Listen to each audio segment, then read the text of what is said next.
And in investing, market springs follows downturns if you stay invested long enough. This downturn actually presents a huge opportunity, and this is where a lot of people miss the bait.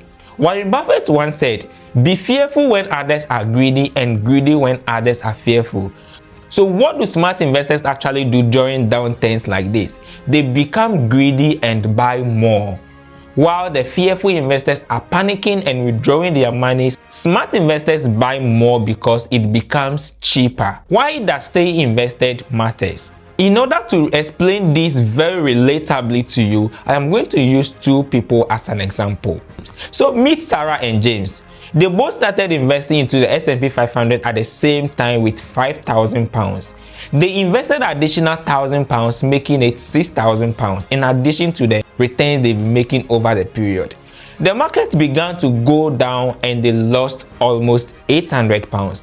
At this point, the £800 is regarded as a paper loss or a temporary loss if your money remains in the investment. But as fearful as Sarah was, she panicked and decided to sell her investment to cut her losses because she couldn't stand to see her money go down by almost £800.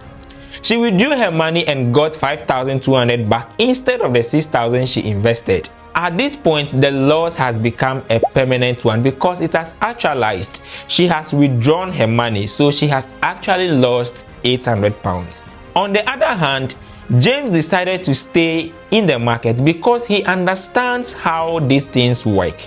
Instead of panicking and withdrawing his money, he kept buying more, so he kept investing more money into the market. He was able to buy a lot of shares at a cheaper price because of the fall in the prices. The market rebounded and James never actualized the £800 temporary loss. So I hope you are getting the understanding, and that is how the investment world or the stock market works basically. This is the time the experienced investors come to the market.